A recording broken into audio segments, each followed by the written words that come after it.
sumber informasi yang resmi, Rizik Syihab itu sampai dengan beberapa waktu yang lalu memang dicekal oleh pemerintah Arab Saudi, bukan oleh pemerintah Indonesia. Saya melihat KPK memang tidak seperti dulu. Nah, sampahnya itu lagi dia mengatakan, saya sudah menyerahkan ini kepada Presiden Jokowi. Lah di mana Presiden Jokowi tidak menerima itu?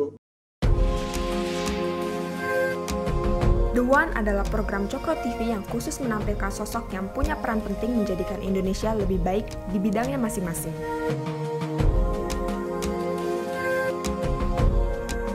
Penonton Cokro TV, terima kasih sudah bergabung kembali. Kali ini The One akan menampilkan salah seorang tokoh paling penting di Indonesia, Menko Polhukam Profesor Mahfud MD.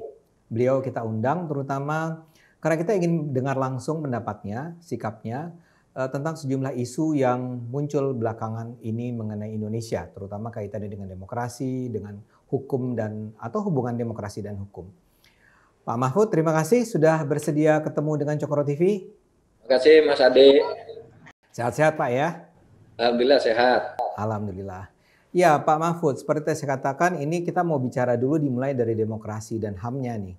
Karena begini, beberapa waktu terakhir ini nampak ada semacam kegalauan, kerisauan orang tentang komitmen pemerintahan Jokowi terhadap terutama demokrasi, penegakan hukum dan semacamnya. Dan kita tahu memang ini adalah sebuah masa yang sangat sulit bagi pemerintah Jokowi, bukan hanya dalam hal COVID-nya, tapi juga dengan berbagai isu-isu politik lainnya. Majalah The Economist misalnya baru saja mengeluarkan tulisan yang beropini yang mengatakan bahwa Indonesia ini kayaknya pemerintahan Jokowi mulai kelihatan seperti menjadi pemerintah Orde Baru. Begitu juga Greg Valley dari Australia menulis sebuah paper yang bicara tentang bahwa pemerintah Jokowi ini sekarang terkesan cenderung represif terhadap kelompok-kelompok Islam. Komentar Pak Mahfud apa soal ini? Saya rasa enggak ya kalau kelompok Islam yang mana yang disikapi secara represif. Nyatanya juga di pemerintahan ini juga kebijakan-kebijakan gitu Islami juga gitu. Bahwa kemudian ada taruhlah tindakan-tindakan hukum terhadap orang-orang tertentu itu kan bukan karena kelompok Islam gitu, tidak ada hubungannya. Tapi memang melakukan tindakan-tindakan yang secara nyata dianggap melanggar hukum, ada bukti-bukti awal tentang pelanggaran hukum itu. Beda sih ya rasanya dulu kalau zaman Orde Baru itu mungkin setiap pimpinan aktivis yang agak oposisi gitu kan direpresi, ditekan, ditahan. Kalau sekarang kan dulu tidak ada bukti pun ditahan. Kalau sekarang dulu tokoh-tokoh demonstran biasanya itu direpresi ya. Kalau sekarang tokoh-tokoh demonstrannya kan tidak, kecuali ada indikasi dan bisa ditunjukkan kepada masyarakat bahwa ini ada indikasi pelanggaran hukum, indikasi kerusuhan dan sebagainya. Kalau itu yang Anda maksud, maka saya bisa menjelaskan seperti itu. Coba kalau sekarang tokoh-tokoh yang demo habis-habisan seperti Syed Iqbal, Ande Gane dan sebagainya tidak diapa-apakan juga. Orang ngomong keras seperti siapa saja lah, Asfinawati, Zainal Arifin Mohtar, LBH, ICW, semua ngomong keras juga tidak diapa-apain. Tetapi yang memang diapa-apain itu yang kemudian membawa langkah-langkah penggunaan hak demokratisnya itu dengan cara diembel-embeli pelanggaran hukum. Kalau seperti yang sekarang ini misalnya coba Anda sebut siapa yang misalnya ditindak tanpa alasan hukum, alasan pendahuluan ya, alasan permulaan yang cukup untuk ditindak. Itu kan sekarang semuanya sudah ada. Misalnya saja kami Pak Mahfud, Jumhur, Syahganda dan kawan-kawan. Dalam pandangan Pak Mahfud itu ada alasan yang cukup untuk menahan mereka? Ya, ada alasan yang cukup dan itu sudah disebutkan oleh pemerintah, oleh polisi ya kepada publik. Karena sebelum mereka ditindak pun, terus terang saya ikut dalam laporan-laporan kegiatan mereka yang disampaikan oleh intelijen itu memang ada indikasi-indikasi seperti itu. Sehingga nanti kita katakan itu jangan sampai nangkap orang nanti tiba-tiba tidak bisa membuktikan di pengadilan, itu mendingan orang lepas gitu ya. Kalau di dalam hukum pidana itu mendingan membebaskan 1.000 orang yang bersalah daripada menghukum 1 orang yang tidak bersalah. Itu kan prinsip di dalam hukum. Saya begitu, dan biasanya sebelum dilakukan tindakan-tindakan itu aparat itu mengemukakan dulu dalam pertemuan-pertemuan terbatas dengan kabinet yang menangani bidang itu, termasuk saya di dalamnya. Ya, Pak Mahfud termasuk melihat ya bukti-bukti yang menunjukkan bahwa contohnya Jumhur dan Syahganda itu memang layak untuk diperkarakan paling tidak ya. Oh iya, iya memang layak diperkarakan gitu. Bahkan masih ada beberapa orang lain lagi ya yang memang disebut-sebut di dalam rapat evaluasi tentang apa yang mereka lakukan itu. Pak Mahfud menyebut juga berkaitan dengan kasus kerusuhan terkait dengan Undang-Undang Cipta Kerja bahwa sebetulnya pemerintah sudah tahu siapa yang berada di belakang ini semua. Ya, apakah Pak Mahfud memang atau pemerintah akan betul-betul membongkarnya, menyampaikannya kepada publik, dan barangkali kalau boleh kita tahu ini memang terkait dengan kekuatan-kekuatan yang serius ya Pak Mahfud? Begini, kita tahu siapa yang ada di belakangnya. Yang ada di belakang gerakan buruh itu ada yang legal, murni, memang betul-betul ingin berjuang, memang betul-betul beda pendapat, tapi tidak dimuati oleh langkah-langkah pidana, memprovokasi, merencanakan dan mendorong satu kerusuhan. Ya kita biarkan, itu kan banyak sekali yang begitu. Oh itu dibiarkan Pak ya? Iya kan tidak ada mereka yang ditangkap tanpa alasan hanya karena memimpin buruh. Kalau hanya demonstrasi memimpin dan menggerakkan buruh harus ditangkap, maka menurut saya orang yang harus ditangkap pertama adalah Said Iqbal. Karena dia terang-terangan tanggal sekian saya akan demo sekian puluh ribu orang, demonya di sini di situ, kan tidak diapa-apakan juga Said Iqbal.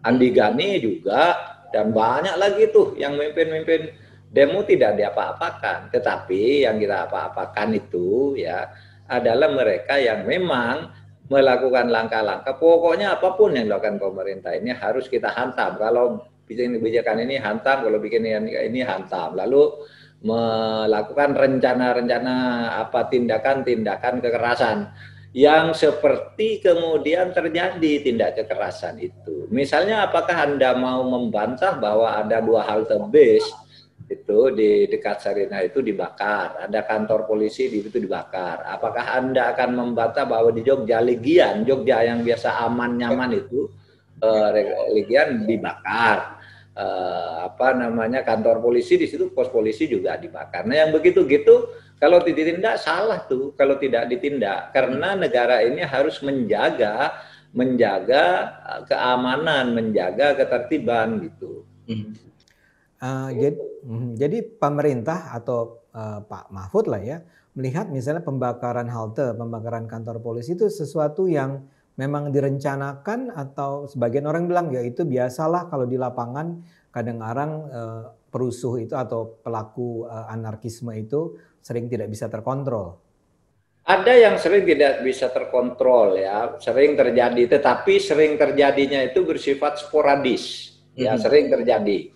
Itu ya biarkan aja kalau sporadis, itu berarti spontan karena terkontrol di lapangan. Tapi kalau polanya sama, ya misalnya ini pelakunya kelompok ini, kemudian nanti munculnya kira-kira jam sekian sudah bisa diperkirakan, itu muncul dari massa cair dari kampung-kampung, itu terjadi polanya hampir sama, gitu. Itu tidak mungkin tidak direncanakan. Nah, sesudah itu dicari perencanaannya di mana, misalnya siapa yang melakukan apa, siapa yang menyediakan apa, gitu. Bagaimana kalau Anda melihat sendiri orang yang demo habis-habisan sambil melempar, membawa batu, membawa celurit, membawa macam-macam lah, alat panah dan sebagainya. Nah, sesudah ditangkap gitu, tidak tahu apa yang didemokan. Itu kan tindakan yang tidak benar gitu ya. Pasti ada yang menggerakkan, dan cara menggerakkannya itu memang sengaja dengan cara melanggar hukum. Nah ketahuan kan, sekarang ini kan canggih ya. Kadangkala di kelompok-kelompok mereka itu ada juga kan mereka yang ngelapor gitu ya. Iya mereka sendiri yang ngelapor. Ini yang mengatakan ini yang mengatakan ini sudah ditunjukkan kan nggak bisa membantah juga gitu. Gitu Mas Ade. Iya. Pak Mahfud, ini kan udah 8 orang atau 7 ya orang kami ya, koalisi aksi ini yang kemudian ditahan. Apakah ini kalau saya sebagai orang awam melihat apakah ini memang seperti menunjukkan bahwa kelihatannya memang koalisi aksi ini itu berada di belakang gerakan-gerakan yang bukan sekedar unjuk rasa tapi lebih ke arah kerusuhan dan seterusnya? Mungkin bukan ke arah kerusuhan ya. Pokoknya begini, mereka ini memang akan menyikapi secara negatif apapun yang dilakukan oleh pemerintah. Nah, mereka ini. Oleh sebab itu kita punya juga informasi-informasi siapa yang memimpin satu pertemuan di mana dan bilang apa, menyerahkan uang berapa kepada siapa. Itu ada juga. Bahkan ada juga yang begini nih ketika peristiwa tanggal 8 yang banyak bakar-bakar itu kan pagi-pagi di antara orang yang kemudian sekarang ada di tahanan polisi itu begini, nelpon seseorang, gimana Pak, sudah bisa mulai sekarang, ini udah mulai panas. Jangan dulu, ini demo-demo begini ini mau baru embun katanya. Sebentar lagi nanti akan ada hujannya, di situ kita mulai. Itu ada yang begitu, terekam siapa yang bicara, siapa yang menelpon, siapa yang ditelepon gitu. Ya. Nah masa begitu mau dibiarkan? Iya, istilahnya embun Pak ya. Embun. Iya mereka ini baru embun nih, demo mahasiswa kayak gini nih baru embunnya, sebentar lagi lah, tunggu berapa jam lagi ini nanti sudah akan turun hujannya gitu. Nah, disitulah kemudian timbul pembakaran itu. Begitu terus tidak dicurigai, lalu dicari jejak digitalnya kan ketemu juga gitu. Gitu. Ya, jadi saya bisa membayangkan bahwa dalam waktu ke depan ini akan ada pengungkapan hal semacam ini melalui prosedur hukum ya Pak ya? Iya. Ya, pastilah kita yang sekurang-kurangnya yang sudah ditangkap ini nanti harus dibuktikan di pengadilan. Bagi yang belum, hentikan, jangan lanjutkan gitu. Karena kalau dilanjutkan nanti akan banyak gitu. Demo aja, kenapa sih demo? Kita nggak pernah takut demo, tetapi jangan merusak. Iya, iya. Pak Mahfud, boleh nggak cerita suasana ini istana itu seperti apa sih Pak? Jadi misalnya cerita-cerita kayak kemarin tanggal 8, tanggal 13 gitu ya. Terus Pak Mahfud juga udah cerita tentang ini sebetulnya datanya sampai tanggal 28 masih akan ada nih. Bahkan memang sekarang sudah terdengar 28 itu akan menjadi puncak dan seterusnya. Itu suasana di rapat-rapatnya Pak Jokowi itu seperti apa sih? Pak Jokowi itu sikapnya seperti apa sebetulnya? Kita pengen tahu dari orang yang paling kita bisa percaya, Pak Mahfud. Enggak, kalau rapat istana itu sifatnya umum saja, tidak tegang ya. Tetapi kita rapatnya itu kalau mau dianggap bagian dari istana itu adalah rapat bidang polhukam gitu. Ya. Nah disitulah kita lalu kemudian bagi-bagi tugas. Satu yang mengantisipasi dari sebelah sana, yang mengantisipasi kelompok ini. Bahkan juga kalau dalam istilah intelijen itu ada istilah penggalangan. Menemui tokoh-tokohnya menjelaskan risiko dari sebuah langkah, kemudian apa yang bisa dilakukan oleh kami pemerintah agar itu jangan sampai terjadi dan sebagainya, itu istilah penggalangan. Atau kemudian kita, ini dipecah saja, nanti kelompok sana akan muncul secara berjubel dari sana, kita pecah. Itu juga kan penggalangan kalau gitu. Nah, kita biasa-biasa saja menangani hal yang seperti itu. Nggak ada ketegangan kalau di dalam sidang kabinet. Ya kita cuma membaca data lalu melakukan apa yang seharusnya dilakukan. Dan kelihatannya memang menurunnya tensi Pak Mahfud ya beberapa waktu terakhir ini. Itu sebagian orang bilang, lah kan memang si perusuhnya udah bukan perusuhnya, dalangnya udah ketahuan. Jadi kerusuhannya mulai mereda. Itu memang ada korelasinya nggak sih Pak? Ya ada memang. Karena kemudian misalnya ya pada tanggal tertentu ini akan ada penangkapan ini, kita sudah tahu ini itu, lalu ada orang yang cuci tangan, segera mengumumkan, saya ndak ikut-ikut loh, saya nanti pergi ke sini loh, itu cuci tangan, udah takut. Itu gimana maksudnya Pak? Sorry, saya bisa diulang ceritanya? Misalnya begini, ya, Mas Armando, Ade Armando merencanakan sesuatu. Lalu kita tahu menyuruh si Sahal, menyuruh si Tur, menyuruh Norada gitu. Kita katakan, kita tahu nih, oh ini yang akan melakukan ini. Kita tangkap nanti dengan otaknya. Nanti otaknya ini Mas Armandonya tuh pergi pada hari itu dia seakan-akan tidak punya kegiatan karena takut sudah ketahuan gitu. Ya jadi begitu tuh kita tahu juga yang begitu itu. Kan kita datanya banyak dan kita tidak bodoh-bodoh amat untuk tahu hal-hal konyol yang seperti itu gitu. Ada orang yang sengaja menghindar gitu karena tahu bahwa hari ini akan dilakukan tindakan lalu dia cuci tangan. Gitu. Saya tidak ikut loh, saya tidak ikut-ikut loh. Kami tidak punya orang di situ loh. Kami ini bukan organisasi resmi loh. Kami apa gitu-gitu kan sudah tahu karena orangnya yang akan ditangkap lalu tidak akan dikaitkan dengan organisasinya. Lalu kita katakan kita tidak pernah mengaitkan dengan organisasi karena nanti akan ditangkap orang. Bahwa itu kebetulan dari organisasi ya silahkan aja kan gitu. Jadi dengan kata lain ini bukan kami ya sekarang ininya adalah orang-orang yang tergabung dalam kami. Tapi tidak semua orang kami yang bisa dituduh ya. Iya. Pokoknya kita tidak mengkaitkan dengan kami lah, yang mengkaitkan dengan kami itu kan media. Kemudian orang sendiri yang merasa, orangnya sendiri merasa lalu menyebut kok orang-orang dari kami begini, orang kaminya sendiri. Padahal itu tidak ada hubungannya dengan dia. Gitu. Gini Pak Mahfud, biar bagaimanapun ini sekarang mulai muncul ada kekhawatiran yang tadi saya katakan seperti yang disampaikan oleh majalah The Economist.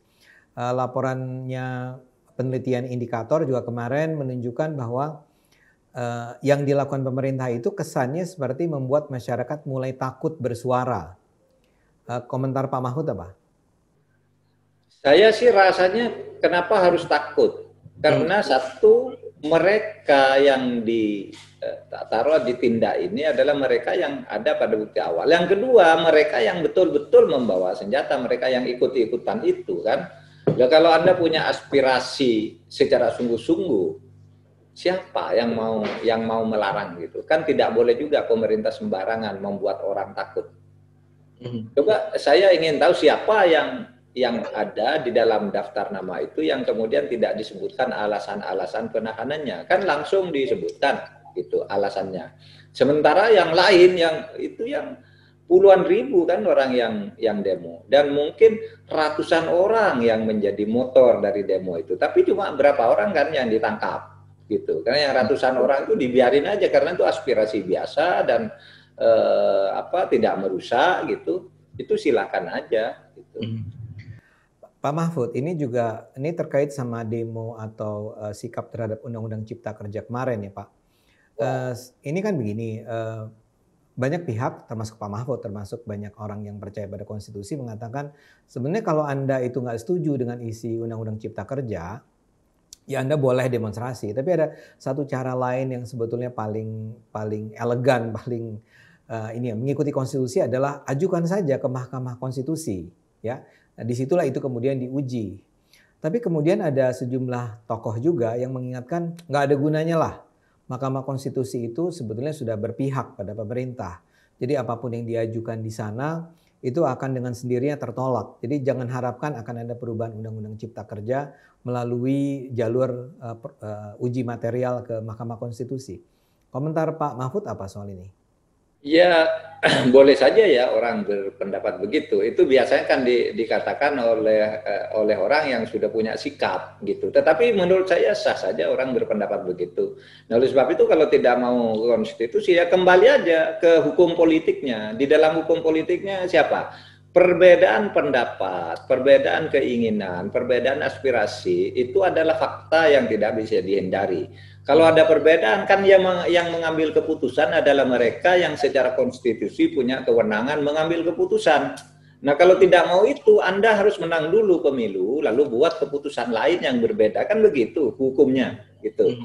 Silakan kembali ke jalur politik. Anda tidak mau ke jalur hukum konstitusi ya politiknya sekarang bahwa penguasa itu itu adalah orang atau pihak yang mempunyai kewenangan legal untuk mengambil keputusan-keputusan yang harus ditaati kalau sudah diambil secara prosedur yang benar. Kan gitu. Ya. Kalau mau itu, ya ambil dong kekuasaan ini dengan cara yang konstitusional juga. Kan ada pemilu, gitu. Ada macam-macam cara bisa dilakukan, gitu. Iya. Satu lagi juga ada, saya nggak tahu Pak Mahfud baca atau tidak. Majalah Tempo misalnya dalam editorialnya menyebutkan kalau begini caranya barangkali sudah yang diperlukan adalah civil disobedience, pembangkangan sipil. Lagi-lagi komentar Pak Mahfud apa soal ini?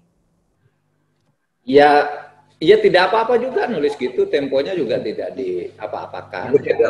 Kalau civil disobedience itu biasanya kan orang menolak satu perintah. Kalau kita membuat undang-undang ini kan bukan perintah, kesempatan. Mau tidak menggunakan kesempatan yang diberikan ya tidak apa-apa gitu. Tetapi kita membuka itu. Nah, civil disobedience saya kira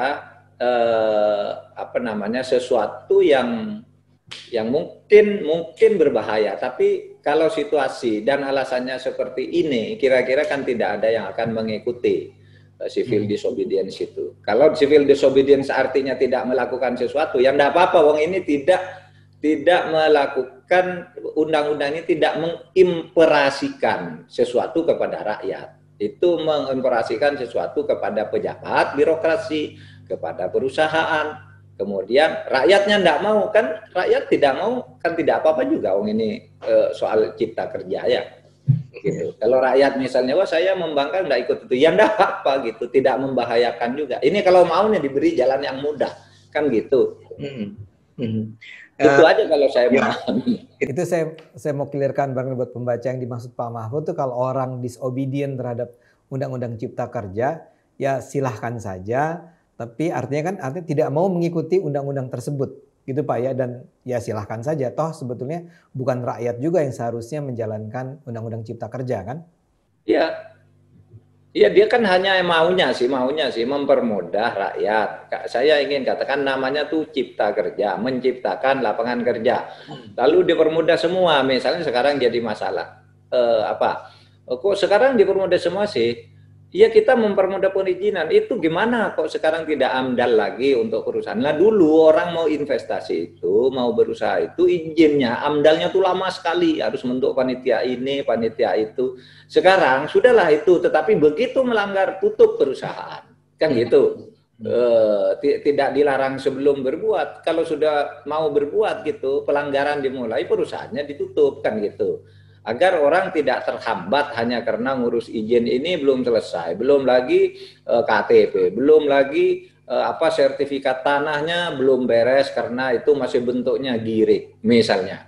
Harus macam-macam gitu. Itu sekarang disederhanakan. Itu maunya pemerintah, bahwa ada hal-hal yang mungkin kurang disetujui, ya mari kita bicarakan gitu. Tapi pemerintah sudah menganggap dengan segala kekurangannya, yuk kita laksanakan dulu. Kalau Anda tidak setuju kan silakan ke ke Mahkamah Konstitusi judicial review. Kalau misalnya nanti sesudah dianalisis oleh pemerintah masih juga, oh iya memang ada yang layak, tapi ini karena pilihan politik hukum, maka nanti dibawa ke legislative review.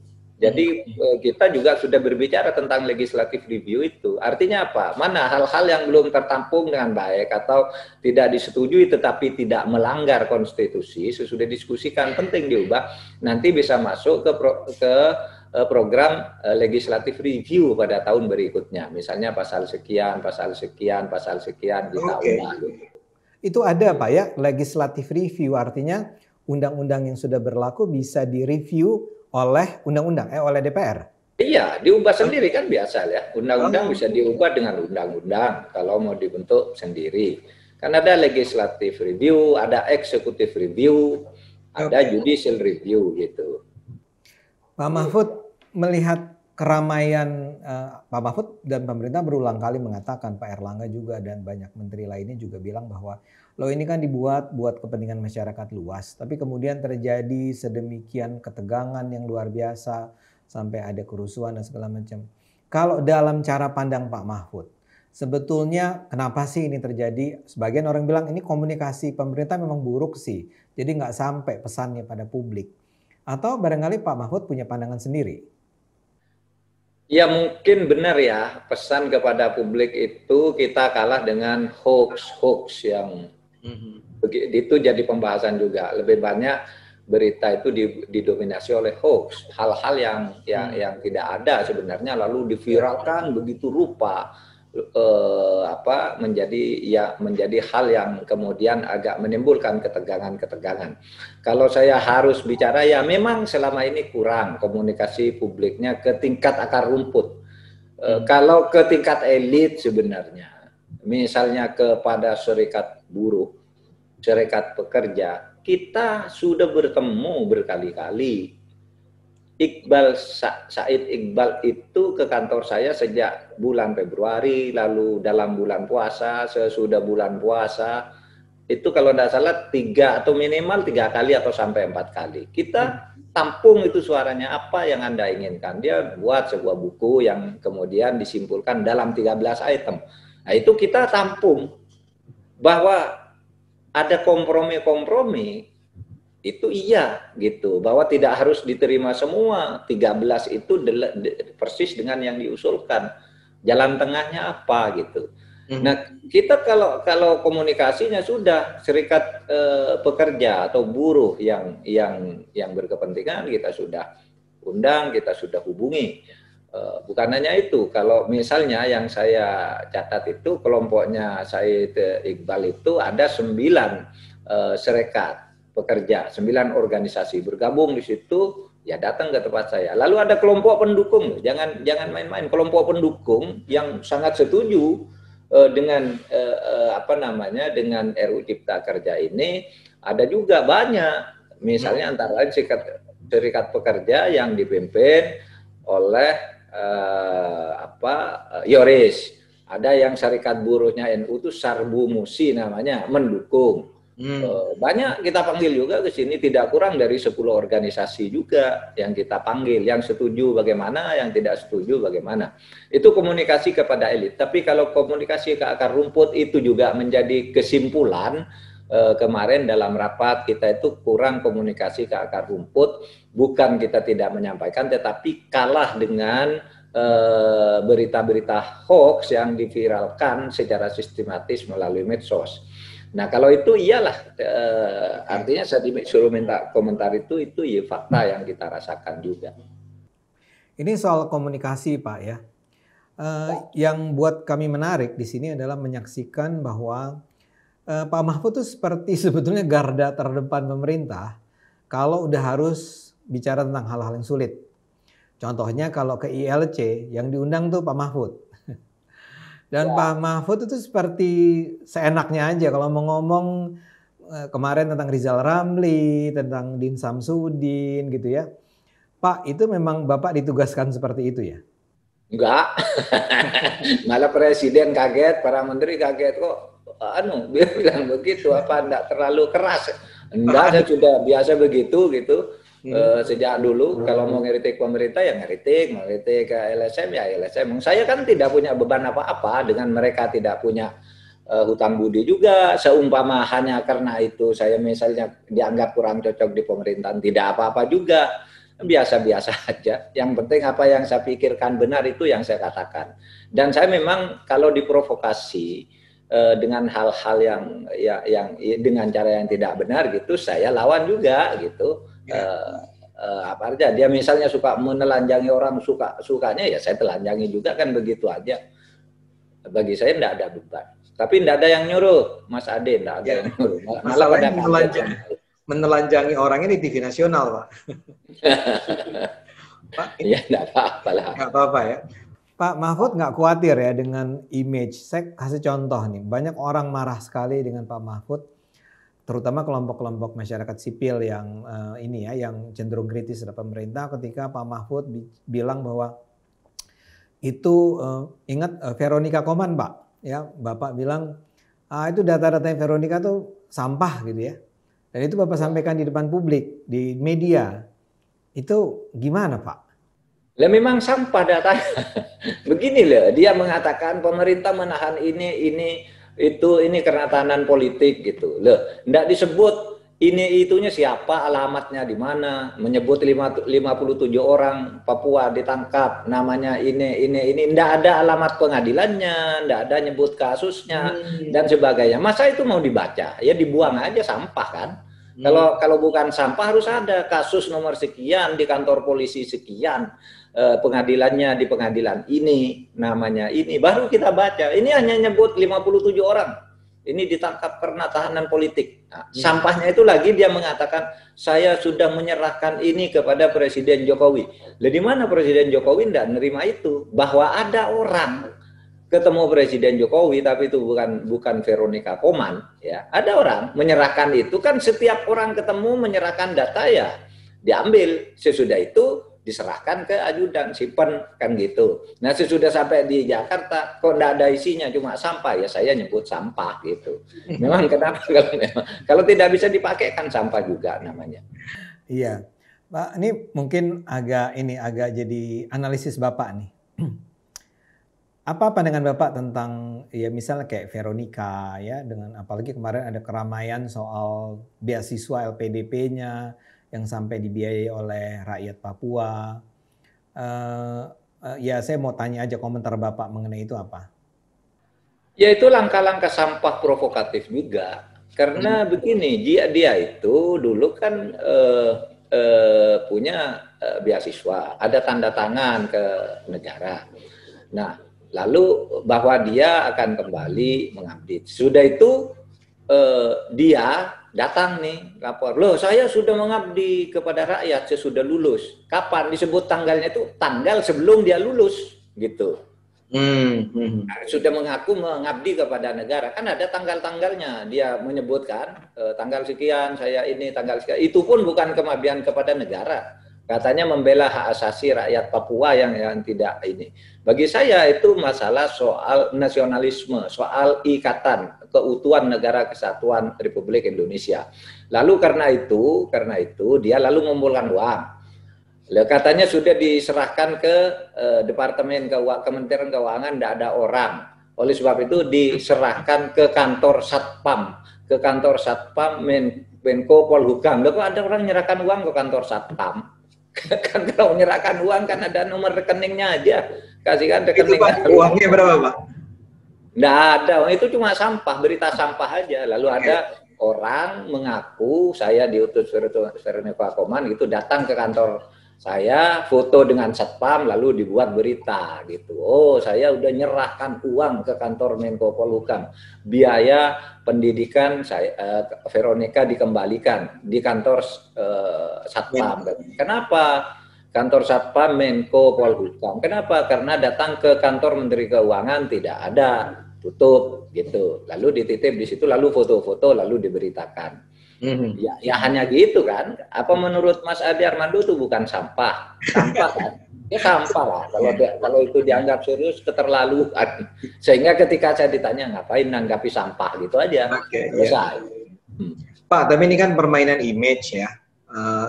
Sikap tegas ya Pak Mahfud atau pemerintah Indonesia terhadap Veronica, tidakkah Bapak khawatirkan akan punya pengaruh negatif terhadap image Indonesia di luar, karena banyak sekali kan pihak yang memang juga menggunakan itu? Ya, apa image-nya? Kalau bicara soal isu dia beasiswa dan kita persoalkan, itu kan sebenarnya tidak menjadi berita kecuali di kalangan mereka dan berputar-putar di kalangan mereka. Itu tidak pernah jadi berita internasional. Tetapi langkah-langkahnya yang ingin menjadikan Papua sebagai negara merdeka yang berdaulat, membatalkan referendum tahun 63, menganggap bahwa Papua itu bukan bagian dari Indonesia, menganggap bahwa Papua itu diperas kekayaan alamnya oleh pemerintah Indonesia untuk kepentingan Indonesia, itu kan bohong semua gitu. Bohongnya di mana? Pertama, secara hukum jelas, referendum itu di Papua tahun 63 itu referendumnya kan PBB yang ngawasi. PBB waktu itu Majelis Umumnya menyatakan itu referendum sudah sah. Papua bagian dari negara kesatuan Republik Indonesia. Tidak ada yang menolak. Dari 112 negara itu semuanya setuju, yang abstain ada 8. Bukan menolak, abstain. Terserah aja gitu. Coba bayangkan, kan udah selesai. Masa baru mau dianggap tidak sah, gitu. Lalu yang kedua soal kekayaan alam Papua yang diperas oleh pemerintah pusat.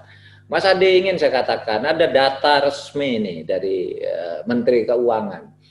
Papua itu kekayaan alamnya, eksplorasi yang dilakukan oleh berbagai perusahaan itu pajak-pajaknya itu menghasilkan uang, menyumbang kepada negara besar sekali, 12,6 triliun dari pajak-pajak, termasuk pajaknya Freeport itu 12,6 triliun ya. Nah, sorry, itu 12,6 triliun itu selama apa, Pak? Dalam kurun waktu tertentu yang dikemukakan oleh Menteri Keuangan di tahun di bawah pemerintahan Jokowi ya? Iya, di bawah Presiden Jokowi. Nah, tetapi yang dikeluarkan oleh pemerintah untuk Papua itu 46 triliun. Dari mana kita memeras itu? Gitu. Ya. Justru kita memberikan biaya yang jauh lebih besar, 17 kali lebih besar jika dibagi per kepala untuk orang Papua itu 17 kali lebih besar jika dibandingkan dengan rata-rata orang yang di luar Papua. Karena kita ingin membangun Papua. Dan kita ingin menjaga Papua sebagai bagian dari negara kesatuan Republik Indonesia. Itu? Ya, jadi kalau ada orang masih bicara tentang eksploitasi Papua, mungkin dia bicara tentang masa lalu, Pak ya? Iya, masa lalu. Dan di luar negeri sekarang udah tidak laku bicara itu. Karena luar negeri tahu juga bahwa uang kita yang dikeluarkan itu banyak gitu. Nah, oleh sebab itu yang diisu-isukan pelanggaran HAM dan sebagainya. Padahal itu pun kita udah buka pelanggaran HAM. Apa? Di mana pelanggaran HAM? Mari kita cari siapa korbannya, itu siapa pelakunya. Baru-baru ini saya membentuk TGPF, gitu. Ada dan kita sudah sudah sampaikan ke aparat, ke TNI, ini ada pelaku ini, tetapi jangan lupa juga ada orang sipil yang dibunuh oleh KKB, kelompok kekerasan bersenjata, tentaranya 2, wajahnya sudah mati itu wajahnya masih diparang lagi sampai pecah. Ada orang sipil dari Banyuwangi itu, pegawai KPU, dibunuh, dipotong lehernya di tengah jalan. Yang begitu-gitu yang banyak. Terus siapa yang, kalau kita tidak bertindak kepada orang yang mengacau begitu, kan negara harus turun tangan. Bahwa kemudian mungkin karena melihat itu ada tentara yang emosi dan sebagainya, ya kita tindak juga sesuai dengan hukum yang berlaku. Pak, mungkin dalam hal ini komunikasi pemerintah kepada publik juga belum efektif kali Pak ya. Tidak banyak orang yang tahu. Tidak banyak yang tahu. Itu yang saya katakan tadi. Kami menyadari bahwa komunikasi publik kita itu nampaknya kurang efektif lah, kurang efektif. Upaya ke arah itu sudah ya kita lakukan. Dan sekarang kita mulai berbenah juga bagaimana kita melayani, mengimbangi perkembangan informasi yang banyak yang banyak yang hoax, banyak yang liar, dan itu kadang-kala terlihat sistematis gitu. Ya. Kita menyadari lah kalau itu kita tidak membantah ya, komunikasi publiknya kurang. Bahkan juga Presiden Jokowi yang mengatakan kita ini komunikasi publik kurang gitu. Diakui Pak ya. Diakui di dalam rapat Presiden Jokowi, komunikasi publik kurang. Ayo, bahkan yang terakhir itu diminta, ayo semua menteri itu punya juru bicara yang bagus lah. Beritahu ke sekretaris kabinet siapa juru bicaranya gitu. Setiap menteri harus punya. Jangan bicara-bicara kalau datanya tidak pas, cara penyampaiannya tidak pas, tapi juga jangan diam karena ini pemerintahan. Masa pemerintah kok diam, menteri kok diam gitu. Ini ngomong-ngomong soal image Pak Jokowi juga saya jadi ingat satu hal, terutama kaitannya dengan Undang-Undang KPK di awal tahun itu yang ramai itu, kan dulu ada anggapan bahwa Pak Jokowi ini dengan sengaja ingin melemahkan KPK. Sekarang sudah barangkali 8 bulan ya sejak undang-undang itu dikeluarkan. Bapak ngelihat ada sesuatu nggak dalam hal ini, dalam hal pelemahan KPK seperti yang dituduhkan itu? Saya melihat KPK memang tidak seperti dulu. Tetapi itu sebenarnya kan tidak karena undang-undangnya, karena kewenangan-kewenangan yang dulu dimiliki KPK untuk melakukan penyadapan, untuk melakukan penangkapan, ya untuk mempublikasikan OTT itu juga tidak dilarang itu. Tapi kalau sekarang berkurang kan tidak pada undang-undangnya kan. Siapa yang sekarang? Apakah karena undang-undang itu misalnya lalu KPK menjadi lebih lemah? Menurut saya orangnya saja. Nah, kalau sudah menyangkut orang, memang menyangkut siapa yang memilih. Yang memilih itu punya kepentingan-kepentingan politik sendiri secara beragam, lalu muncullah konfigurasi kepemimpinan seperti yang ada sekarang. Ya. Saya katakan gini apa? Karena sebenarnya kalau kita lihat KPK itu masih banyak nangkepi orang, kepala daerah, DPRD kan banyak itu. Tiap minggu ada juga, cuma tidak rame. Kalau dulu kan rame, ada TV-nya, ada itunya gitu. Sekarang enggak juga gitu, enggak banyak yang disiarkan kayak dulu. Karena saya tanya kenapa kok sekarang diem Pak, kami mau bekerja aja lah daripada rame-rame gitu. Ya mungkin saya tidak menolak lah kalau ada yang mengatakan kok tidak seperti dulu galaknya gitu, ya silahkan aja, itu soal pendapat. Tetapi saya melihat itu bukan karena undang-undangnya. Tidak ada seorang pun yang bisa menunjukkan bahwa itu karena undang-undangnya. Di mana? Wewenangnya masih tetap, kewenangan khususnya tetap, gajinya juga tetap, fasilitasnya juga, ya malah ada yang sudah dikasih fasilitas lebih baik agar lebih berani. Dan kita juga tidak boleh lah intervensi, tetap seperti dulu. Itu KPK itu menurut MK, kalau diletakkan di dalam kerangka trias politika, legislatif, eksekutif, yudikatif, menurut MK, KPK itu adalah bagian atau ada di ranah eksekutif. Tetapi kata MK pula, meskipun ada di ranah eksekutif, KPK itu bukan bawahan presiden. Jadi dia kerjanya di eksekutif, tapi dia bukan bawahan presiden, tidak boleh diintervensi presiden. Itu putusan MK, gitu. Karena kan tidak mungkin MK disebut yudikatif karena dia bukan pengadilan, tidak mungkin dia disebut legislatif karena dia bukan parlemen. Tapi mau disebut eksekutif, ya di ranahnya, cuma dia secara struktur organisasi bukan bagian dari presiden, bukan bawahan presiden, gitu. Maka saya juga tidak ikut-ikut ke situ, tidak ikut campur, itu urusan KPK sendiri gitu. Pak Mahfud juga bikin pernyataan mengenai pilkada, Pak. Ya. Pak Mahfud menganggap ini bukan soal COVID nih, tapi pandangan Pak Mahfud bahwa ya pada akhirnya pilkada-pilkada itu juga terjerat dengan oligarki, Pak. Ya, Bapak seperti tidak terlalu optimistis bahwa pilkada yang diselenggarakan itu akan menghasilkan pemerintahan yang baik gitu ya, yang transparan, akuntabel. Bisa dikomentari, Pak? Iya, saya mengatakan bahwa sistem pilkada seperti sekarang itu tahun 2012. Waktu itu ada sebuah evaluasi terhadap pilkada. Yang mengevaluasi itu KPU ya, Hafidz Ansori. Waduh itu Menteri Menko Polhukamnya Joko Suyanto, Menteri Dalam Negerinya Gamawan Fauzi. Kemudian saya Ketua MK diminta menjadi keynote speaker di Hotel Mulia. Saya katakan ini sistem pilkada kalau seperti ini tidak akan melahirkan pemimpin yang baik. Gitu. Siapapun yang jadi pilkada di sini, yang ikut yang jadi pemimpin daerah kalau sini, kalau tidak main curang itu sulit sekali untuk bisa menang. Oleh sebab itu, malaikat pun saya bilang, malaikat pun kalau masuk ke sistem seperti ini bisa menjadi iblis. Nah, itu tahun 2012. Saya mengatakan itu dalam konteks pilkada. Dalam konteks pilkada. Kenapa? Karena saya hakim. Hakim itu tahu kepala daerah yang setiap ada pilkada itu tidak ada, dapat dikatakan tidak ada yang tidak berperkara ke MK. Dimanapun pasti berperkara ke MK. Dan saya tahu kasus-kasusnya. Ada permainan uang lah, ada cukong lah, ada pembegalan, ada pemalsuan kartu suara, dropping puluhan bus orang dari luar daerah ke satu daerah untuk memilih orang tertentu, kecurangan itu, pemecatan orang dan sebagainya. Nah ini jadi iblis, malaikat pun kalau masuk ke sistem seperti ini. Nah itu saya katakan itu, tetapi kan Kan sekarang dijadikan semacam olok-olok mem kalau masuk ke sistem pasti jadi iblis gitu. Padahal itu konteksnya dulu pilkada.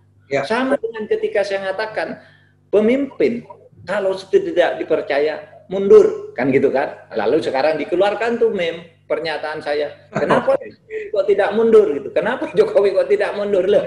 Dulu itu saya nyatakan tahun 2016 ketika ketua DPD ditangkap. Ya.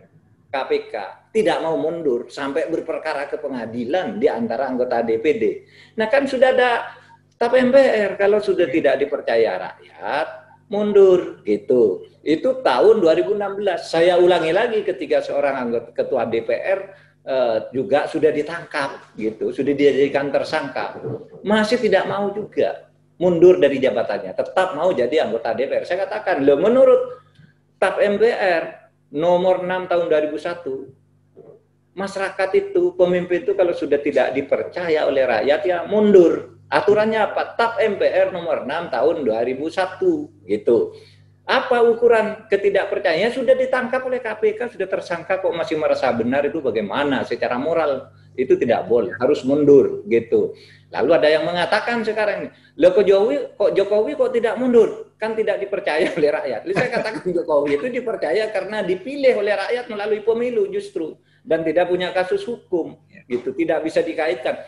Loh Pak, sekarang banyak orang mendemo Pak Jokowi berarti tidak dipercaya oleh rakyat. Salah, orang lebih banyak yang tidak demo kan. Kalau urusan demo itu kan semua presiden di demo. Nah, kalau punya kasus hukum misalnya diduga korupsi, ya, diduga ada permainan kotor, pelanggaran moral dan sebagainya. Nah, di situ ya mundur menurut TAP MPR itu. Kalau cuma di demo rakyat terlalu dianggap tidak dipercaya, gimana orang yang tidak percaya, orang yang ingin ambil kekuasaan secara membabi buta, kan tidak benar juga. Dan Pak Mahfud juga ngutip itu ya hasil polling kalau nggak salah. Sekarang masih 65-66% rakyat puas dengan atau percaya dengan pemerintah. Atau lebih dari itu bahkan. Ya. Kenapa? Bahkan lebih dari 65%. Iya, itu kan hasil pollingnya Burhan tadi. Iya kan? Iya. Saya kira semua orang, sebagian besar orang yang menjadi pembaca polling, pengikut polling itu ya percayalah pada Burhan tadi. Masa kita nggak percaya? Itu kredibel gitu saya. Burhan tadi. Ini kita balik ke awal Pak soal Islam tadi. Ini lagi rame nih sekarang Pak Mahfud soal pemerintah dan Islam, terutama kaitannya dengan Rizik Syihab, ya, yang kabarnya akan kembali dan barangkali memimpin revolusi atau apa, dan kayaknya semakin kencang nih suara itu informasi bahwa Rizik akan pulang ke Indonesia. Itu kalau dari versi pemerintah bagaimana Pak? Enggak, terus terang pemerintah tidak pernah membahas itu secara khusus. Ya, artinya bahwa ini serius. Kita tidak menganggap itu serius. Karena Rizik Syihab itu bukan Khomeini. Kalau Khomeini mau pulang dari Paris, seluruh rakyatnya mau menyambut karena Khomeini orang suci. Kalau Rizik Syihab kan pengikutnya tidak banyak juga, ya. Kalau dibandingkan dengan umat Islam Indonesia pada umumnya. Jadi kita tidak khawatir juga. Itu satu. Yang kedua, soal Rizik Syihab mau pulang, mau enggak, itu kan urusan Rizik Syihab. Kita tidak boleh menghalangi. Cuma yang saya tahu dari sumber informasi yang resmi, Rizik Syihab itu sampai dengan beberapa waktu yang lalu memang dicekal oleh pemerintah Arab Saudi, bukan oleh pemerintah Indonesia. Dicekal oleh pemerintah Arab Saudi karena dianggap melakukan penghimpunan dana secara ilegal. Dianggap mengakukan kegiatan-kegiatan politik sehingga dicekal. Nah, sesudah itu diurus beberapa waktu, kira-kira sebulan atau 3 minggu lalu, itu Arab Saudi sudah mencabut itu, bahwa itu tidak cukup bukti. Oleh sebab itu kasus itu dicabut sehingga dia tidak lagi menjadi tersangka atau orang yang diduga melakukan pelanggaran hukum. Nah, itu. Nah, dulu kenapa disebut menghimpun uang atau dana politik secara ilegal? Dulu tuduhannya itu salah karena kalau orang datang ke dia kan biasa kan orang Indonesia biasa ngasih bisyarah namanya. Bisyarah itu uang amplop gitu, kayak Sahal itu sudah biasa hidup dengan bisyarah dulunya kan. Nah, dia ada yang melaporkan bahwa tradisi NU, Pak. Iya, tradisi NU. Itu lalu oleh pemerintah Arab Saudi itu dicatat, diberi garis merah bahwa ini tidak boleh keluar, ini melakukan penghimpunan uang secara ilegal gitu untuk kegiatan politik. Nah, itu sudah dicabut. Tapi satu hal yang belum dicabut, dia itu akan dideportasi. Karena apa? Melakukan pelanggaran imigrasi. Nah, sekarang ini ya Rizik Syihab itu ingin pulang ke Indonesia tapi tidak mau dideportasi. Dia ingin pulang terhormat gitu. Nah, silakan aja lah urus begitu. Itu kan urusan dia dengan pemerintah Arab Saudi ya, bukan urusan dia dengan kita gitu. Pak, pelanggaran imigrasinya apa, Pak? Pelanggaran imigrasinya apa? Overstay. Overstay. Jadi overstay dia didenda, tapi kalau oke. Iya, dugaan pidananya itu tidak ada lagi, dianggap tidak ada. Tapi Anda di sini overstay sejak dulu gitu. Lalu oleh sebab itu akan dideportasi sebagai melakukan pelanggaran keimigrasian. Jadi cerita bahwa pemerintah Indonesia secara khusus menghubungi pemerintah Saudi agar Rizik Syihab itu tidak pulang tuh itu tidak benar, Pak ya? Selama saya menjadi menteri, dia tidak pernah melakukan hal-hal yang seperti itu. Dan saya tanya ke kanan kiri, ke BIN, ke polisi, ke Menteri Luar Negeri, tidak ada tuh yang begitu. Gitu. Dan nyatanya juga kan sekarang menjadi terbukti bahwa dia dulu dicekalnya itu bukan karena pemerintah Indonesia, karena dugaan pelanggaran hukum pidana yang kemudian dicabut, bahwa dugaan itu tidak benar sih gitu. Ya. Pak Mahfud, sekarang kita bicara lagi beberapa isu hukum ya, isu tentang hukum. Pak, ini soal concern banyak masyarakat sipil tentang Undang-Undang ITE, Pak Mahfud ya. Undang-Undang ITE itu dianggap sebagai salah satu medium atau undang-undang yang seringkali digunakan untuk kepentingan-kepentingan membungkam suara orang. Ini bukan soal pemerintah, bukan soal pemerintahnya, tapi soal misalnya saja misalnya ada Jerings tuh yang mengkritik ID, dipakai juga Undang-Undang ITE, ada orang lain hanya sekedar bikin joke juga diajukan ke polisi, walaupun barangkali nggak di penjara ya. Tapi Undang-Undang ITE ini seperti jadi momok buat masyarakat sipil. Ini apakah menurut pemerintah ini memang perlu ditinjau kembali pasal-pasal terutama yang terkait dengan penghinaan, pencemaran nama baik yang seringkali digunakan betul-betul untuk membuat orang diam saja, bukan karena memang betul-betul misalnya mencemarkan nama baik. Pertama, kalau soal perlu ditinjau kembali atau tidak, itu kan terserah masyarakat, nanti disalurkan melalui DPR, salurkan juga melalui pemerintah. Kalau memang ada hal yang dianggap dari Undang-Undang ITE itu terlalu mengancam kebebasan. Tetapi saya ingin mengingatkan kita semua, Undang-Undang ITE itu adalah Undang-Undang nomor 11 tahun 2008.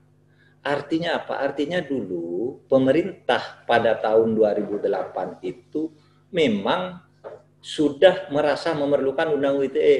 Kenapa? Karena pemerintah merasa kewalahan. Pada 2008 itu kan sudah banyak hoax. Waktu itu masih belum WA ya, masih BBM, kemudian SMS dan macam-macam gitu. Orang bicara dengan rekaman, dengan email dan sebagainya. Ya. Sehingga pada waktu itu banyak fitnah-fitnah kok tidak bisa ditindak. Lalu pemerintah, kalau begitu ditindak. Rakyat pada waktu itu setuju.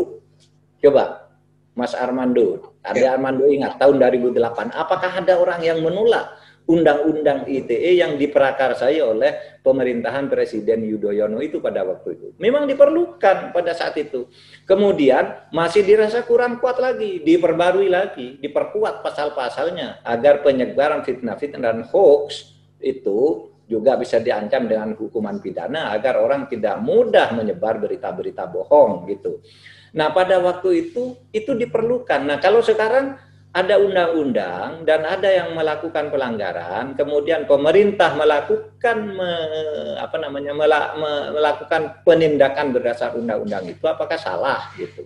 Nah, sekarang persoalannya, mari kalau salah silakan diubah saja gitu. Dulu kok mendukung semua nih, orang-orang yang sekarang marah-marah karena itu ini juga orang yang dulu ikut membuat, masih anggota DPR, sekarang ada yang tidak anggota DPR lagi gitu. Itu dulu yang paling galak, ayo adakan undang-undang itu, bahaya ini gitu kan. Nah sekarang kalau kita menganggap sudah tidak bahaya, ya dicabut aja undang-undang itu, kan ada mekanisme. Kalau saya sih sebagai pemerintah, ini undang-undang ada dan bisa digunakan kalau orang melanggar. Kalau mau diubah silakan. Itu adalah keputusan politik gitu. Kan begitu kalau mau mengubah undang-undang itu. Ya. Mungkin ya saya hanya ingin menambahkan catatannya bahwa sebetulnya yang dikhawatirkan barangkali overuse-nya, Pak. Penggunaannya terlalu berlebihan sehingga betul-betul untuk apapun dipakai.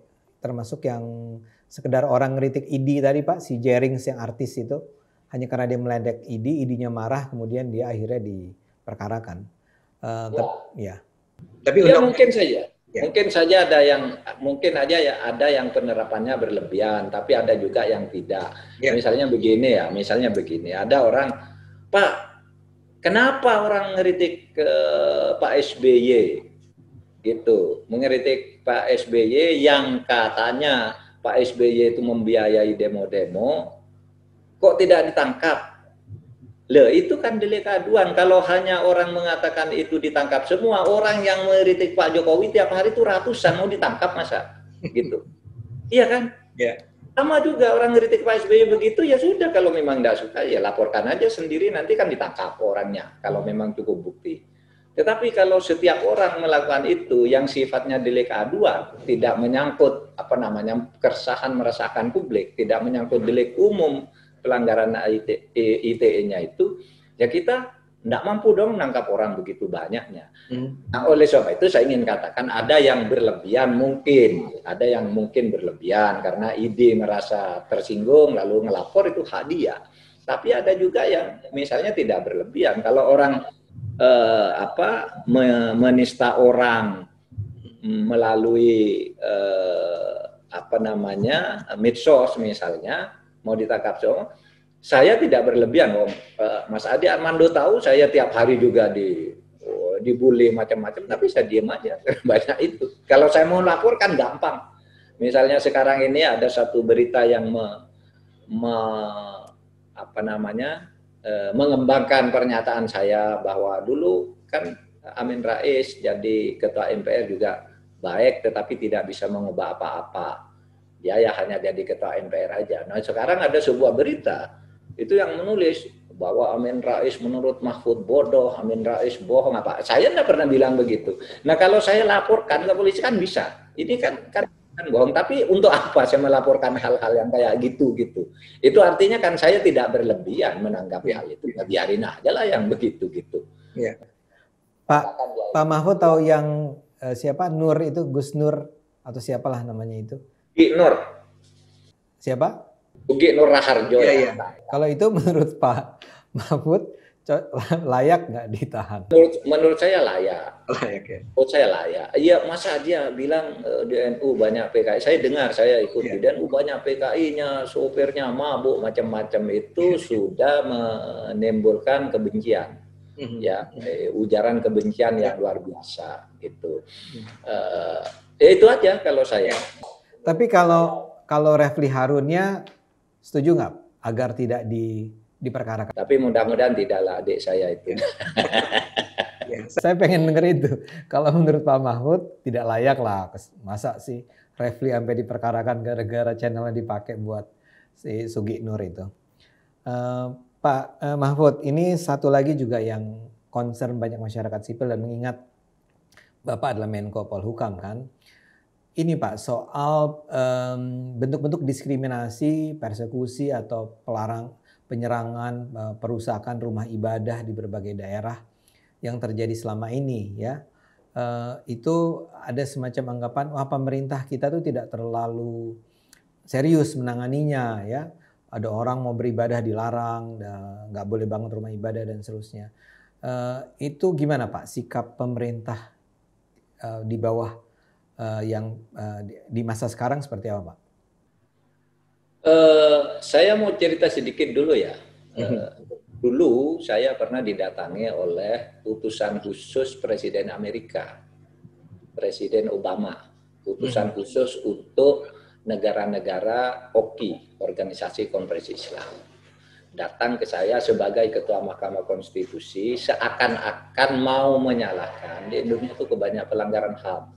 Apakah Indonesia ini negara konstitusional apa bukan? Saya katakan iya dong, saya Ketua Mahkamah Konstitusi. Kenapa banyak rumah ibadah dilarang? Kenapa banyak pemeluk agama diusir dari kampungnya? Kenapa banyak pertengkaran etnis? Kalau konstitusi kan mestinya tidak ada diskriminasi seperti itu. Nah, waktu itu saya katakan, Indonesia ini punya 260 juta penduduk. Punya 5 macam agama yang disebut resmi di dalam peraturan perundang-undangan dan agama-agama lain yang tidak disebut tetapi diakui dan dilindungi. Itu di Indonesia. Ada 17.504 pulau di Indonesia ini. Dengan penduduk sebanyak itu, Anda melihat kasus berapa banyak, saya bilang. Lalu saya sebut Parung, Bogor, menyebut gereja di Bogor, kemudian di Ahmadiyah di Lombok, kaum Syiah di Madura, lalu pengusiran etnis Bali di Lampung dan sebagainya. Coba dihitung, saya bilang. Itu berarti itu kasuistis. Kalau di Indonesia memang terjadi diskriminasi, sudah terbakar karena Indonesia. Nah, kasus-kasus itu adalah kasus kasuistis yang sifatnya adalah problem keamanan sehari-hari gitu. Apakah tidak bisa diselesaikan? Nah, ini menyelesaikan itu tidak bisa dengan semata-mata penegakan hukum.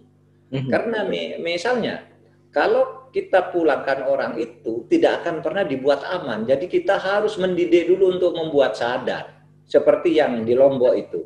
Terus gimana misalnya di Madura misalnya sekarang ini sudah sedikit demi sedikit sudah dipulangkan tuh yang mengungsi dari Madura ke Sidoarjo sudah mulai diterima, sudah mulai, tapi belum semuanya juga karena ada emosi-emosi masyarakat karena di situ sudah hidup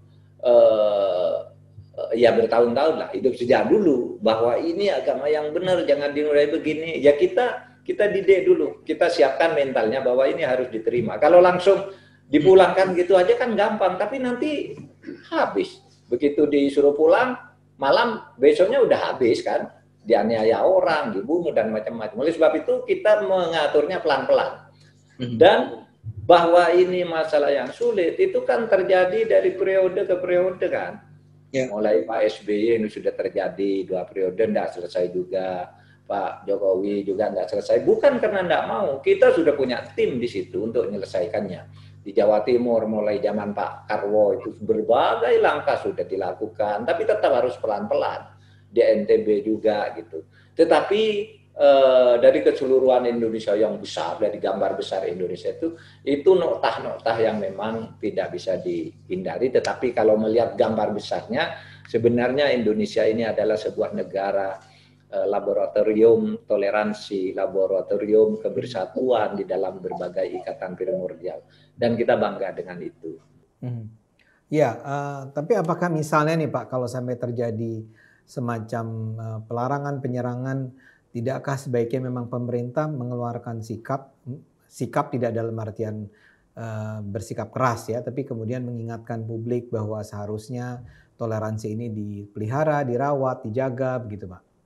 Oh iya kan, itu memang sikap pemerintah kan. Pemerintah kan selalu berkampanye, ayo kita harus toleran, jangan terjebak ke radikalisme.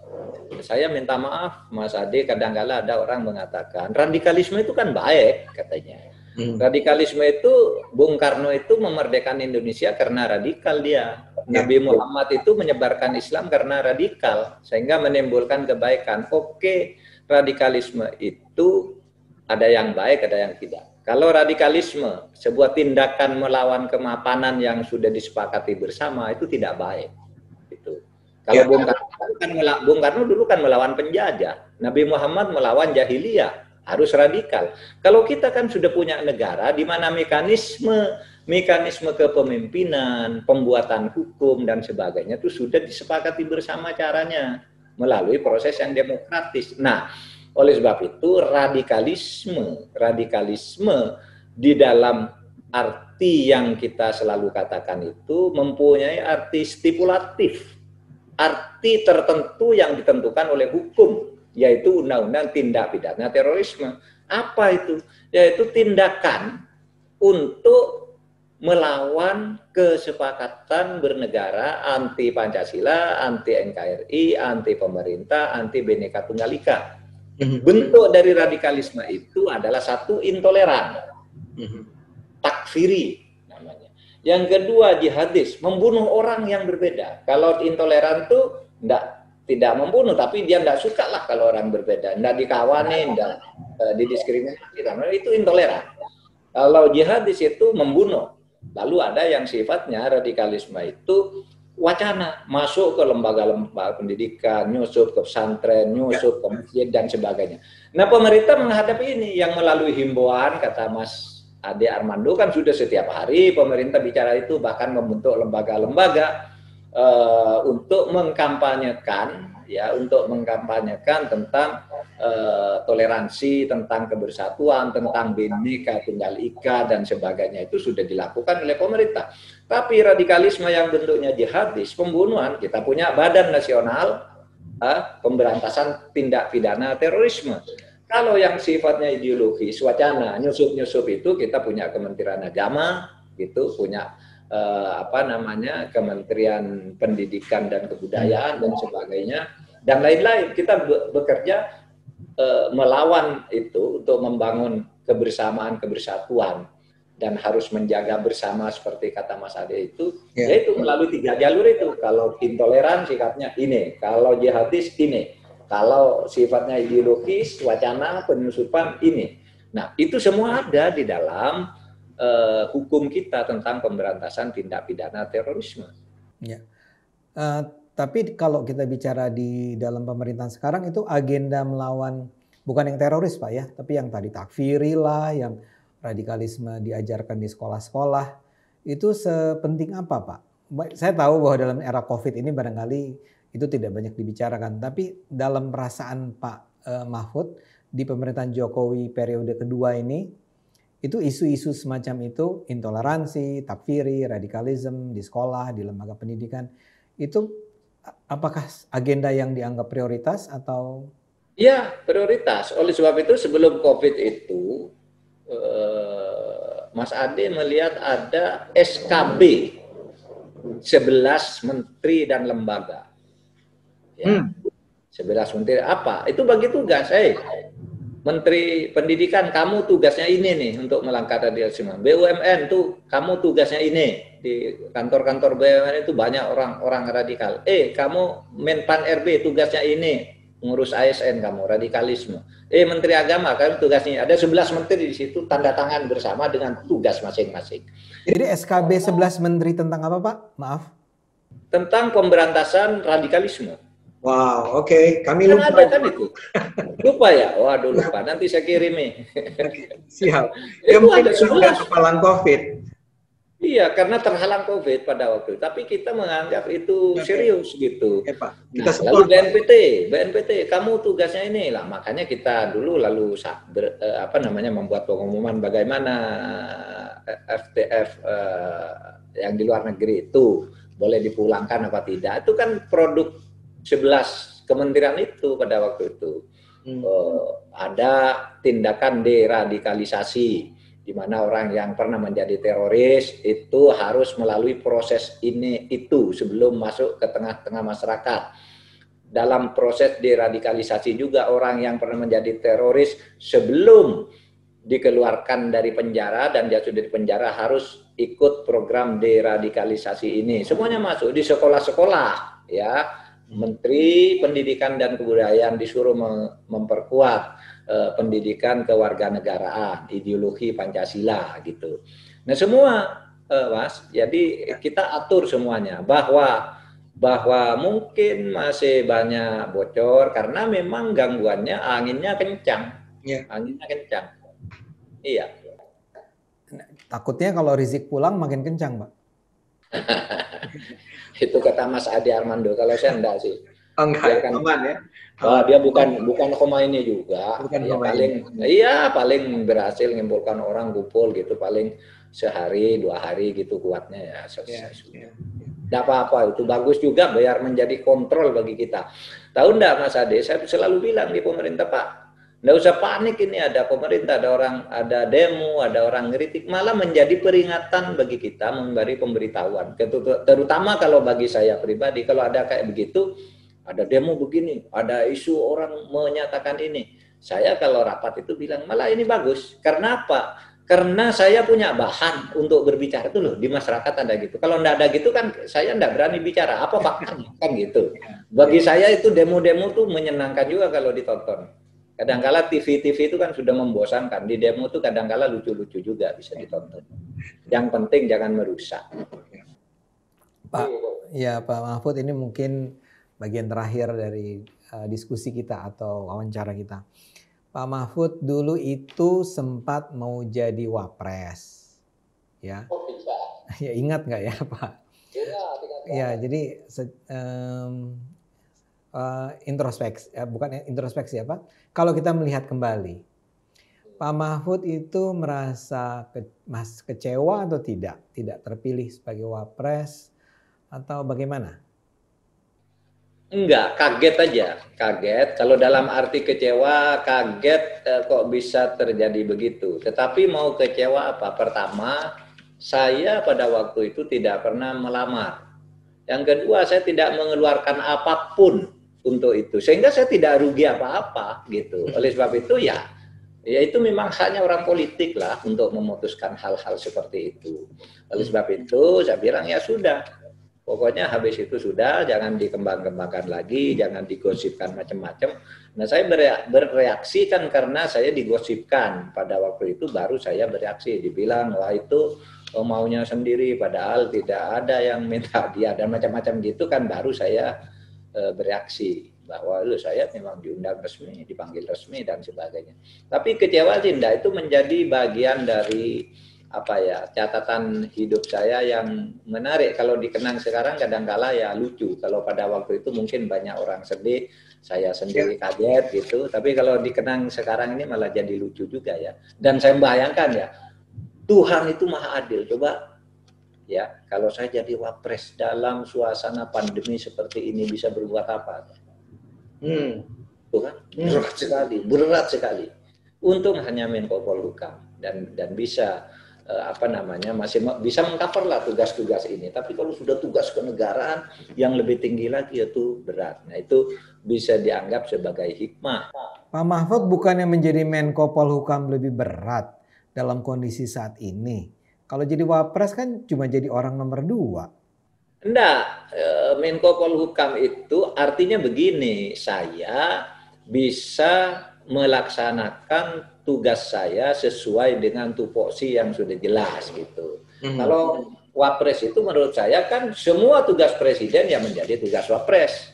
Sisa yang tidak bisa dikerjakan presiden ya harus dikerjakan wapres. Di situ beratnya. Tapi kalau Menko Polhukam sudah jelas tupoksinya. Apalagi mengkoordinir kan, tugasnya mengkoordinir bukan mengeksekusi. Jadi ya bisa dipertanggungjawabkan. Tugas saya ini sebagai koordinator, saya harus pertanggungjawabkan secara proporsional gitu, bisa dilakukan gitu. Pak Mahfud, sebagai terakhir, Pak Mahfud punya rencana apa nih kaitannya sama Menko Polhukam ke depan ini? Ada sesuatu yang ingin diprioritaskan, dijadikan langkah-langkah strategis Pak Mahfud? Ya, sebenarnya impian saya itu adalah bagaimana penegakan hukum dan perlindungan hak asasi manusia ya. Itu dulu pesan presiden. Tetapi ternyata kan begini, kita ini negara demokrasi. Apa yang dibayangkan menurut saya yang harus saya bereskan tidak bisa saya lakukan karena itu bukan wewenang saya. Misalnya begini, Anda kecewa terhadap penegakan hukum. Kenapa sih KPK itu tadi Anda bilang KPK kok sekarang lemah?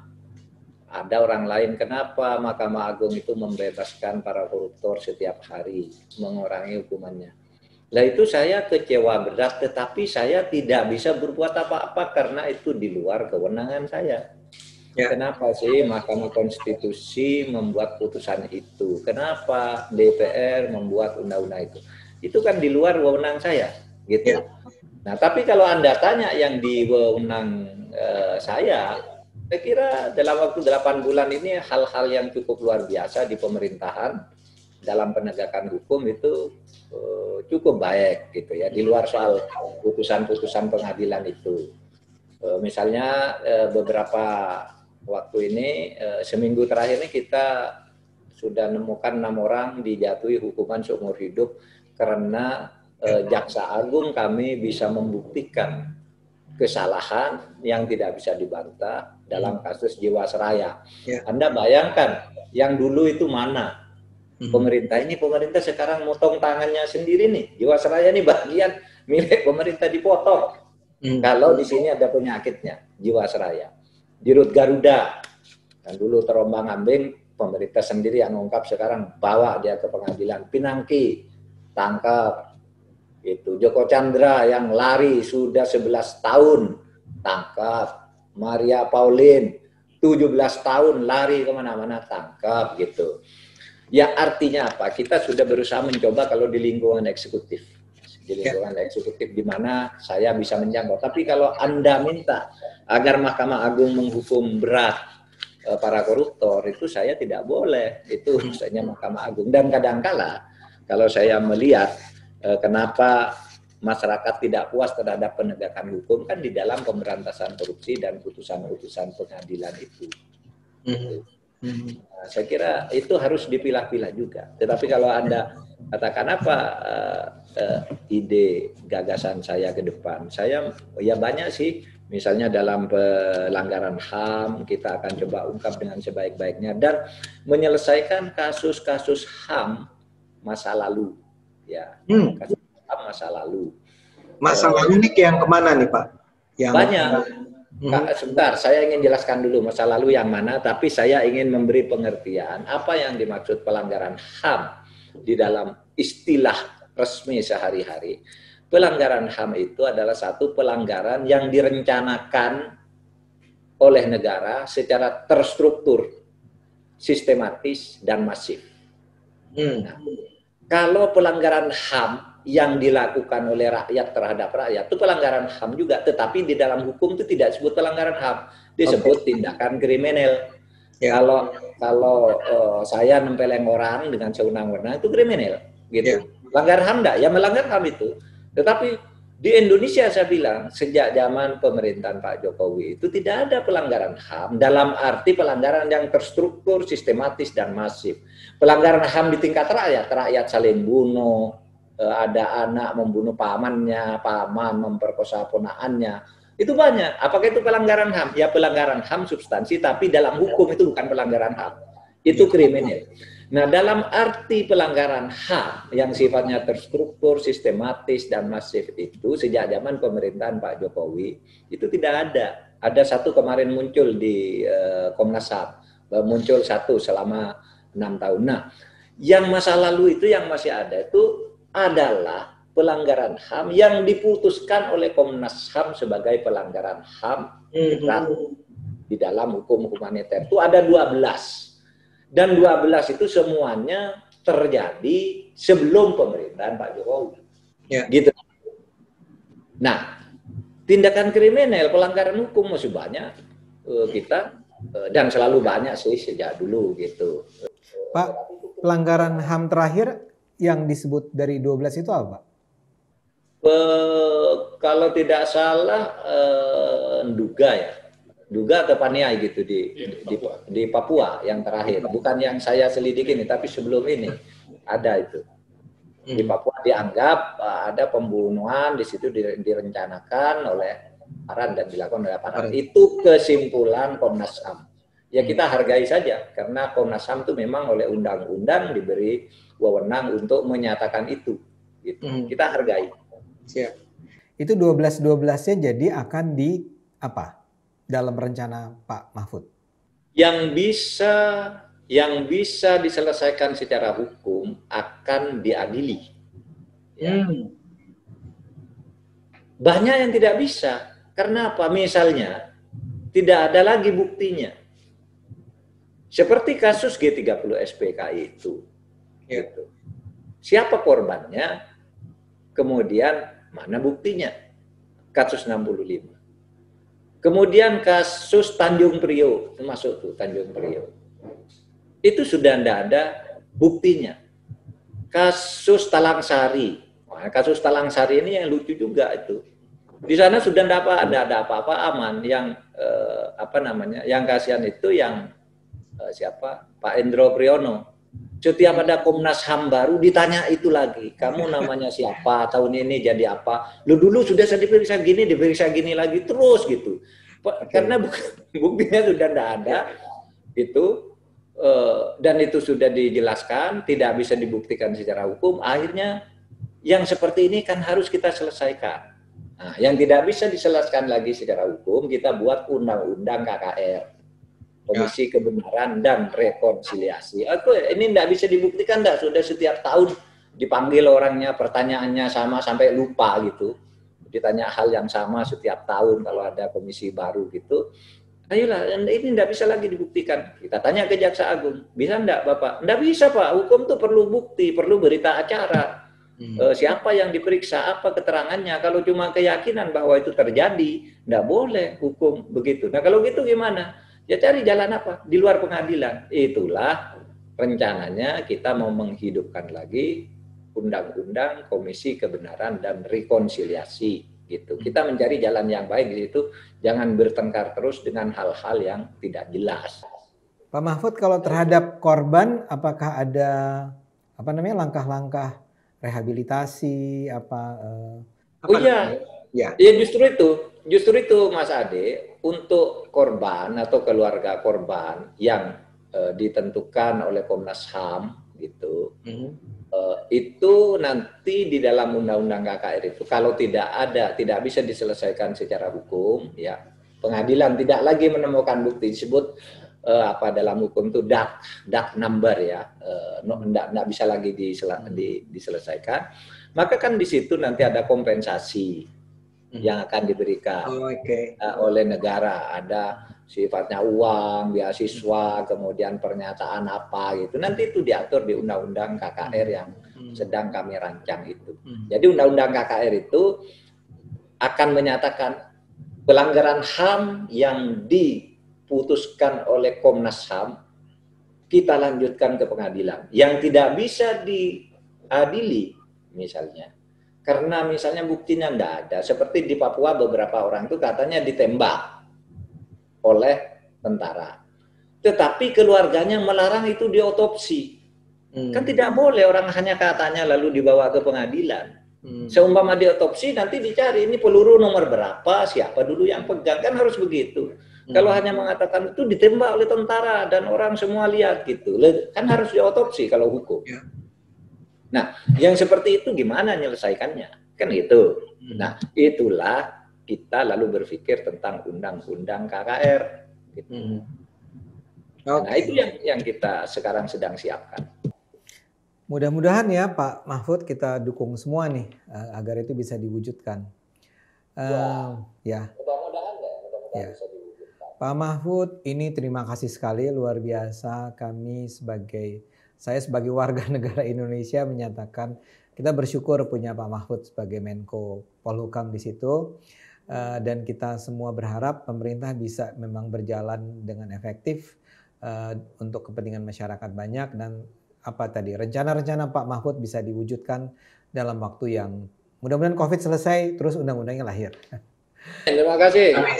Terima kasih. Ya, terima kasih penonton Cokro TV. Kita semua sudah mendengarkan penjelasan dari Pak Mahfud. Mudah-mudahan apa yang disampaikan bermanfaat dan kita support terus kebaikan-kebaikan yang dilakukan oleh beliau. Terima kasih penonton Cokro TV. Terima kasih Pak Mahfud. Assalamualaikum warahmatullahi wabarakatuh.